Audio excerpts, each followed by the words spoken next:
안녕하세요. 주식공부입니다. 오늘도 저는 예습 복습을 위해 유튜브 영상을 올리고요. 구독자님들은 이 영상을 보고 누군가는 미래의 부동산 재벌이 되는 분이 탄생하시길 바라면서 시작합니다. 부동산 하락기에는 공부가 최고입니다. 아는 만큼 보이는 것이 부동산 시장입니다. 나이를 먹으면 깜빡깜빡합니다. 저도 이 건강식품을 아침마다 먹는데요. 이게 먹자마자 달력에 체크를 안 하면 오늘 먹었는지 안 먹었는지 생각이 안 날 때가 있습니다. 그럼 오늘 못 먹은 건강식품은 다시는 돌아오지 않습니다. 오늘 못한 공부는 다시는 돌아오지 않습니다.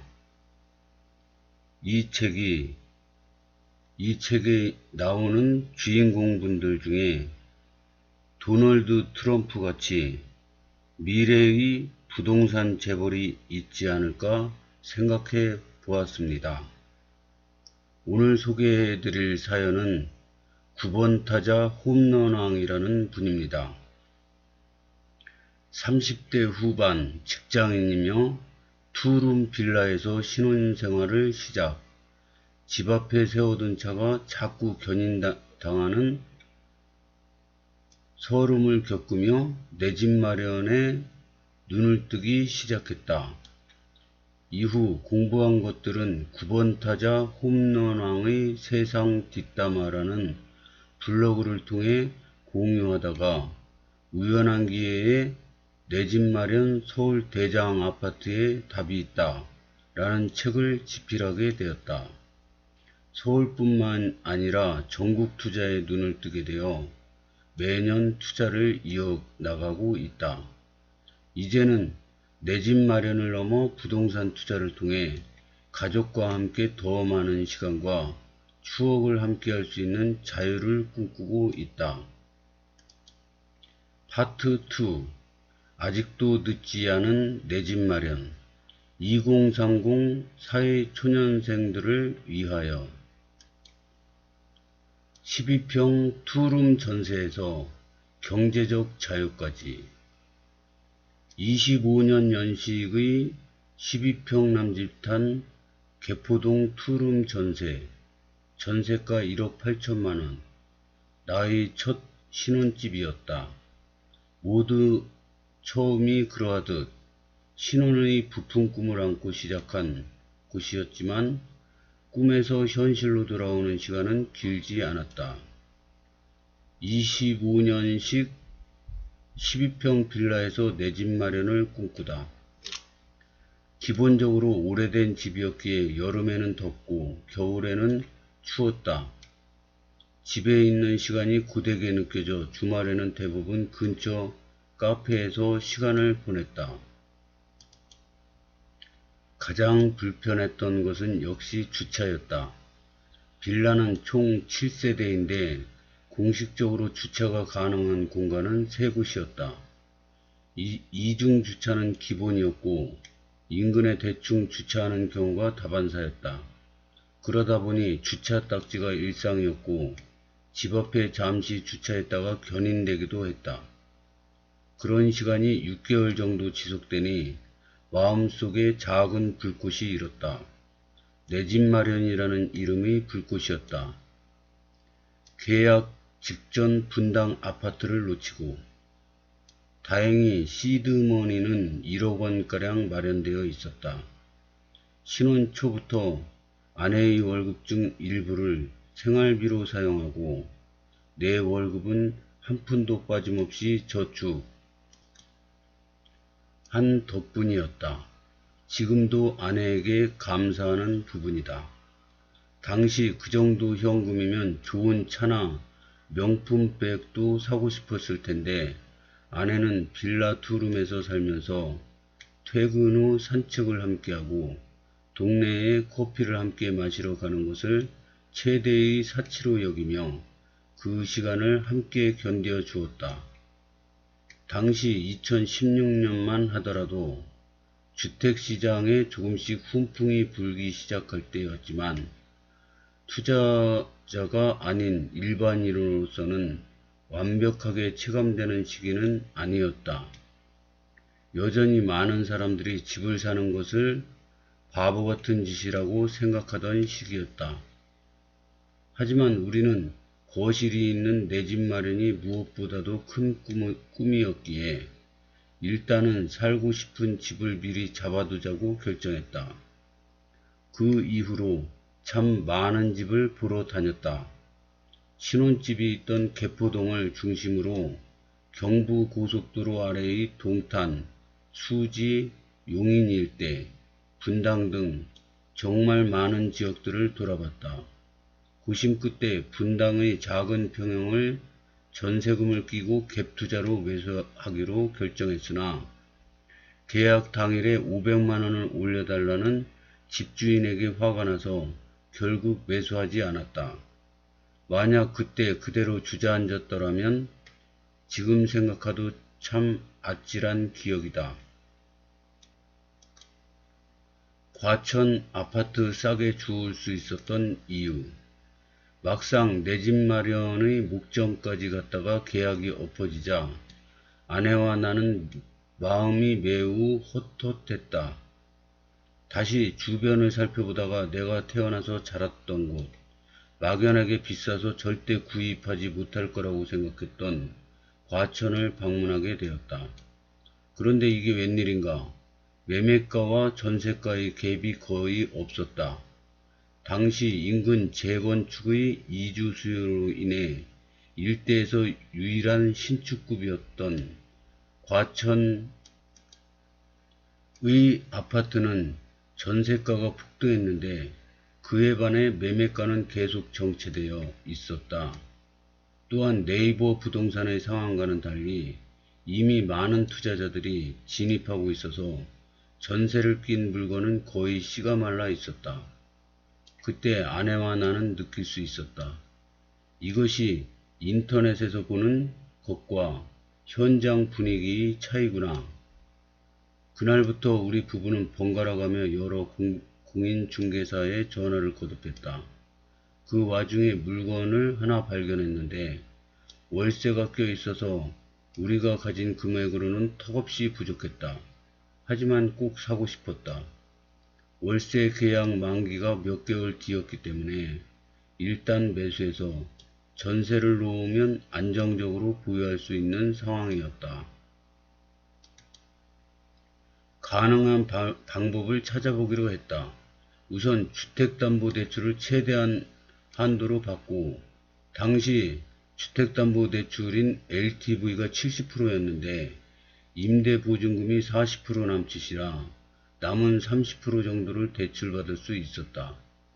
카드 포인트부터 시작해서 아내가 결혼할 때 가지고 온 돼지 저금통까지 깨고 그동안 쌓였던 퇴직금까지 정산하여 매수했다.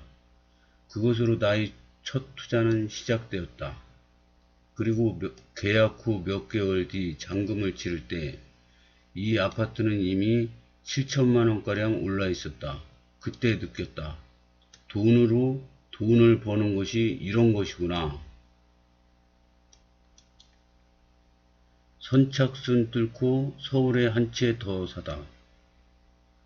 이렇게 첫 주택을 샀지만 단순히 전세를 끼고 갭 금액으로 산 것이기 때문에 당장에 들어가서 살 수 있는 집은 아니었다. 우리가 거주하는 투룸 빌라는 여전히 여름에 덥고 겨울에 추웠으며 차도 간간히 견인됐다. 이번에는 진짜 우리가 살 아파트를 사야겠다고 생각하게 되었다.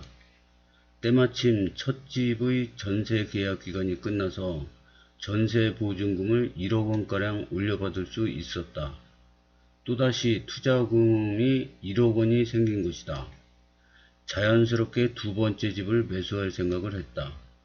첫 주택과는 달랐다.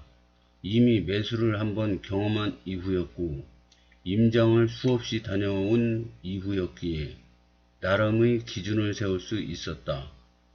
직장 당시 서울 강남에서 다소 멀더라도 출퇴근이 가능하며 아이가 생겼을 때 장모님의 도움을 받을 수 있는 인근 지역, 되도록 1000세대가 넘는 신축 또는 준신축을 목표로 삼았다. 그 기준으로 서울 서북부 방향에서 집을 알아보기 시작하였다. 다소 충동적으로 시작했던 첫 번째 투자와는 달리 두 번째 집을 매수하는 것은 신중했다. 일단 지하철을 중심으로 몇 군데 후보지를 정한 이후 아침, 점심, 저녁, 평일, 주말 가릴 것 없이 다양한 시간대와 상황에 따라 임장을 했다. 대략 10번 정도 방문하고 임장 보고서를 부동산 카페에 올리고 나니 물건에 대한 감이 생기기 시작했다. 기회는 어느 순간 예고하지 않고 왔다. 당시에 분위기가 들썩들썩하던 것을 감지, 전세금을 올려받은 돈으로 매수할 수 있는 물건을 발견하게 된 것이다. 이번 역시 결정의 시간은 길지 않았다.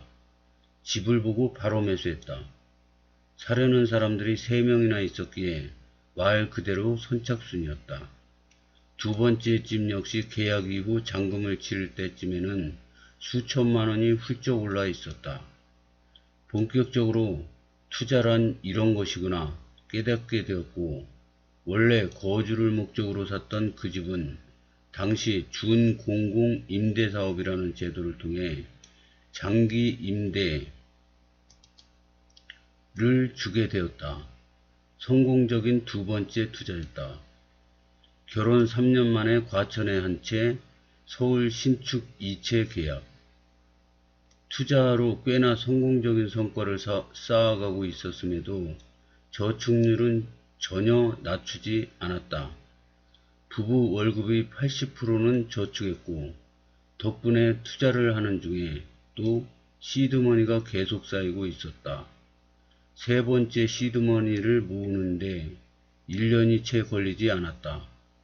두 채의 집을 매수했음에도 불구하고 여전히 내가 거주할 수 있는 집은 없었기에 세 번째 투자를 감행하게 되었다. 이번에는 진짜 실거주를 목적으로 한 집이었다. 후보지는 서울의 동부권에 3년이 되지 않은 24평 신축이었다. 이미 임장의 맛을 들였기에 서울 곳곳이 꽤나 익숙한 장소가 되어 있었다. 그렇게 여러 곳을 다니다 보니 지역 간, 아파트 간 비교 분석이 어느 정도 가능했고, 그렇기에 서울 미아동 아파트를 보는 순간 바로 저평가임을 알 수 있었다. 그렇게 물건을 확인한 바로 당일 바로 계약했다. 열 몇 번 임장을 갔던 이전 계약과는 달리 한 번 본 순간 이 물건이구나 싶었다. 이렇게 계약을 완료, 결혼 3년 만에 과천에 하나, 서울의 신축급 아파트 둘을 마련하게 됐다. 지방으로 눈을 돌린 이유. 하지만 투자라는 것이 언제나 계획대로 되는 것은 아니었다. 당시는 지금처럼 투자 블로그나 친구나 투자자 지인들이 없이 혼자 투자하던 시기였기에 급등기에는 중도금을 미리 넣어야 한다는 사실을 몰랐다. 그저 시세가 하루가 다르게 올라가는 것을 보며 행여나 계약이 파기되지는 않을까 불안해하기만 했다. 불행한 예감은 언제나 맞는다고 하지 않은가. 중도금 입금 전달에 공인중개사 사무소로부터 갑자기 문자 통보를 받았다. 계약 해지를 통보합니다. 현 문자 이후 중도금 입금은 유효하지 않습니다. 하늘이 무너지는 기분이었다. 당시 서울은 본격적으로 규제에 들어가던 시기였고, 사실상 서울 아파트를 추가 매수할 수 있는 마지막 기회로 여겨졌기 때문이다. 하지만 그때 이후로 다시 생각을 해보았다. 굳이 서울에만 목맬 필요가 있을까? 월세로 살면서 투자는 서울이 아니라 지방에서 시작하면 되지 않을까? 이렇게 나는 모두가 말리는 지방 투자를 시작하게 되었다. 첫 월세가 들어오던 날의 뿌듯함. 처음은 천안이었다. 시작한 아이디어는 단순했다. 서울에서 멀지 않고 충분한 일자리가 있으며 월세 수익률이 충분히 나오는 지역이라는 조건을 충족한 곳이었다. 그렇게 처음으로 준공공 임대사업자, 당시에 정부가 추천하던 임대사업자 제도, 대출을 통해 월세 투자를 진행했다. 다소 투박했지만 처음에는 구축을 매입해 인테리어를 하여 10% 훌쩍 넘는 수익률로 월세 세팅을 마무리 지었다. 아직도 첫 월세가 들어오던 날의 뿌듯함을 잊지 못한다. 지방 월세 투자 역시 처음이 어려웠지. 그 다음은 쉬웠다. 다음 지역은 청주였다. 평소에 업무로 자주 방문하던 지역이어서 청주에 대한 이해도가 높았다. 역시나 당시에 존재하던 준공공 임대사업자 대출을 통해 월세 투자를 진행했다. 소액으로 할 수 있다는 것, 작게나마 월세로 현금 흐름을 만들 수 있다는 것, 적은 액수로 부담 없이 투자의 스펙트럼을 넓힐 수 있다는 것이 매력적이었다. 투자를 빠르게 마무리 짓고 나자 총 3군데에서 월세가 들어오기 시작했다. 나의 월급일, 아내의 월급일, 그리고 총 3군데의 월세, 30일 중 5일이 급여가 들어오는 날이 된 것이다. 1년에 한 채 이상 투자하기. 물론 돌이켜 생각해보면 조금은 이른 시기의 투자였다. 당시는 모든 직장인의 로망인 월세를 받기 위해서 일찍 월세 투자에 나섰지만 자산을 불리는 측면에서 돌이켜보면 또박또박 월세를 받는 임대 수익형 투자보다는 물건의 가격 자체가 크게 올라가는 시세 차익형 투자로 가는 것이 더 옳은 단계였다. 하지만 지방 투자에 대한 두려움 및 거부감을 줄일 수 있었고 거의 반강제적으로 천안과 청주라는 큰 지역에 대한 이해도를 크게 높일 수 있었다. 또한 매월 두 지역에서 들어오는 월세 덕분에 당시 대출로 나가는 이자를 웃돌고도 남는 순수익이 생겼고 여전히 바꾸지 않은 생활습관 덕분에 보유주택수가 단기간에 많이 늘어났음에도 불구하고 현금이 계속 쌓이는 선순환을 거듭할 수 있었다. 몇 년이 지난 지금은 두 아파트 모두 시세가 크게 올랐고 보유세 부담이 크지 않은 효자 물건이 되어 미운 오리 새끼에서 백조로 변모해 있다. 그 이후에도 꾸준히 투자를 하여 개인적으로 세운 원칙인 1년에 1채 이상 투자하기를 진행하고 있고 2016년 첫 투자를 시작한 이래로 초과 달성을 하고 있다. 그렇게 나는 자신있게 이야기할 수 있다. 직장을 열심히 다니고 일상을 크게 변화시키지 않더라도 나처럼 매년 한 건 정도는 누구나 부동산에 투자할 수 있다고. 이 글을 나와 비슷한 길을 걸어가고자 하는 독자들을 위한 것이다. 각각의 꼭지들은 내가 투자를 시작할 때 누군가가 알려줬더라면 더 겁없이 투자의 세계에 일찍 뛰어들 수 있었을 텐데 싶은 생각과 공부법을 독립적으로 다루고자 한다. 실제로 주변 불인이 지인들이 가장 많이 했던 질문에 대한 이야기들을 글로 엮었다. 여러분이 이 글을 통해서 부동산에 관심을 충분히 가지게 되고 직장을 열심히 다니면서도 꾸준히 공부하며 부동산 투자에 도전한다면 그것만으로도 매우 보람차지 않을까 생각한다. 이 책을 보며 부동산 투자에 성공한 분들이 마인드로